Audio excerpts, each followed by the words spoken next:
everyone, welcome to my channel. I know it's been like forever, it's been a long time. Honestly, I've just been busy with a lot of things. But I'm back now, good news. And then you see a lot of me now. I thought I should start with some useful tips that I use to help me save money and still look good and still look amazing. So the first thing I'm going to talk about are lipsticks. Have you ever seen a lip color and you're like, oh, I love that color, I need it, I'm going to get it. And then you go to the store and they tell you, well, it's so amount, and at that moment you don't have the money for that. Well, you can still look good. Let's start with, let's say purple lipstick, a light purple. You're going for something light, you want something light, but you don't have that. You only have a dark purple lipstick. Well, you can actually mix two colors of lipstick together and still look amazing. You can use the dark one, then you use maybe like a nude color, nude lipstick, and that just brightens it up and gives you that light purple color that you're looking for, that you want. Um, Secondly, well, I know I use gel eyeliner, and I'm sure some other people use that as well. And if you're like me, no matter how much you close it or how tight you close it, somehow, air still gets into it and it dries up, and it can be very annoying, and you have to throw it away and get a new one. Well, you don't have to do that anymore as well. You don't have to throw it away. I mean, you can buy this eye makeup remover and just put like a few drops into it and mix it, turn it with a toothpick, just to, get the consistency you want. You don't want it too runny, so you won't put a lot. You just want it, gel-like, just to give it that bounce back. And or you can also use eye drops if you don't have the eye makeup remover. You can use the eye drops as well. They'll work excellently. But you don't want to use things like oil or water.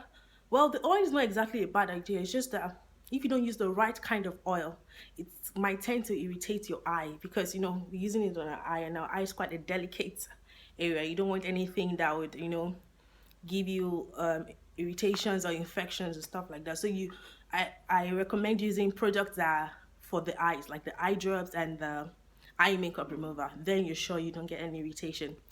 Then you can also do that to your mascara as well. When your mascara is dried up, put a few drops of eye drops or the eye makeup remover, and it bounces back. You get that consistency you want, and it's great. You don't have to throw that away as well. And for someone like me, I don't like to waste things. Well, is it like I don't like to waste things? Just I don't like buying new things, especially when it comes to makeup products. Like when you finish your foundation and then you want to discard it, you want to throw away the bottle. Sometimes you still see just little bits and around the bottle, and you're like, oh, at least I don't want to throw it away. So I keep it, and I use it for something that, like I use it for my eyebrow.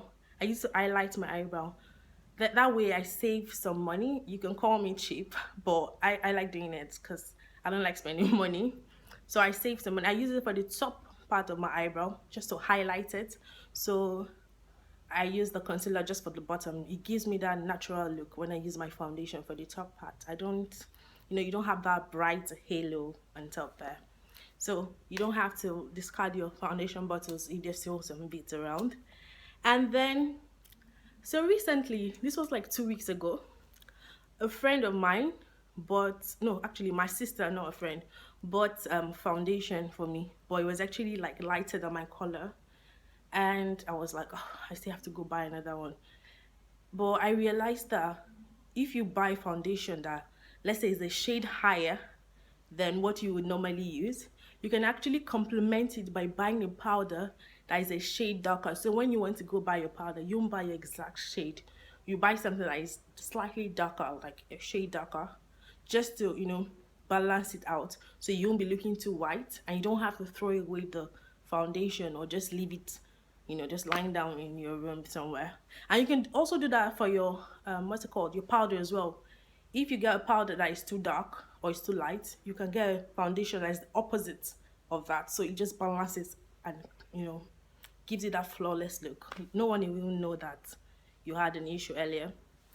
Then also, do you sometimes, your brushes, the makeup brushes that you apply your foundation and every other thing, sometimes, they get loose, like the head gets broken or something, it gets away from the stick, the handle. And instead of throwing that away as well, you can just buy super glue. Super glue is about 15 naira or something, I don't know. But it's quite cheap. And most of those corner shops, all those malams, they sell it. Just put a bit in, glue it back together, and your brush is brand new. And a tip to not making your brush, like me, before I learned that, I just, when I want to wash my brush, I just put the whole brush in the warm water. But that warm water actually loosens the glue. So when you want to wash your brush next time, don't put everything in the warm water. Just put the bristle. Try and make it stand. So you just put the bristle part that goes in, so you don't loosen the glue. And what else? I think I'm going to talk about the weaves. Weaves we wear. You know, sometimes how you dye your hair, you know, your Brazilian, your Peruvian, whatever you're using, and then after a while it just dries out and you don't like it anymore. Then if you think you've done everything you can to salvage it, and it's still not working, you've conditioned it, you've deep conditioned everything you can possibly think of, and then it's still not working, well, you don't have to throw away that either. You can just cut off the ends that you dyed.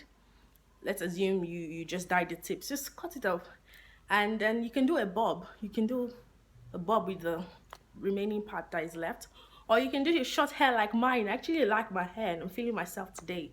And you can do that as well, and you don't have to like buy something else while you have something lying at home somewhere.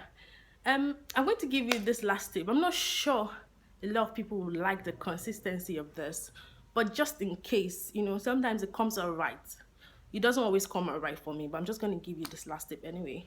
You know, you have nail polish that dries up, and then you're like, oh, I really love this color, I don't want to lose it. And then, well, anyways, that's by the way.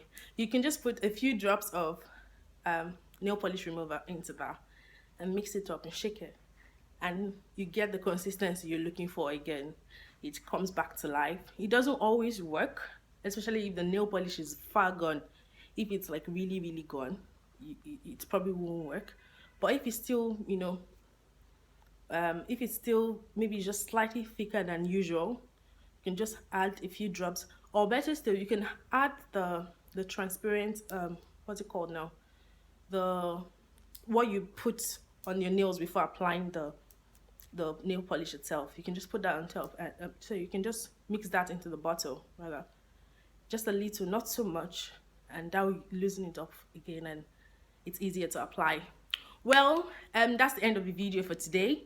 I really hope it's been helpful to you, and if you like my video, make sure, please, you like the video and you subscribe and you comment, and I'll see you next time. Bye bye.